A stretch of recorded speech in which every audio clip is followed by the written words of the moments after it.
جد يعني أنا الحمد لله إني أخذت هاي الخطوة. كنت كتير مترددة وكتير فكرت في الموضوع، وبالآخر الحمد لله حاسة إني أنا أخذت القرار الصح. أنتوا خليتوني أتأكد 1,000,000% قديش تشجيعكم، قديش كمان انبسطتولي. يعني جد أنا هلأ كثير مبسوطة إنه أنا اتخذت هاي الخطوة الحمد لله، وإن الله يهدي من يشاء. إن شاء الله يا بنات كلكم تصيروا زيي، اللي يعني هيك اللي كنتوا زي أنا إن شاء الله تصيروا زي هلأ. بحبكم والله كتير، إشي حلو كتير. كلكم هلا بتفكروا سالي كيف مرة واحدة هيك بدون ما تحكي لنا، بدون ما تحسسينا، حتى بدون إشي.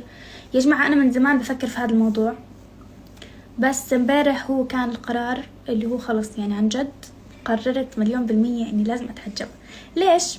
امبارح لما طلع خبر وفاة شهد العنزي الله يرحمها، حسيت إنها صبية في عمري، فحكيت يعني كيف الدنيا هيك إنه خلص هيك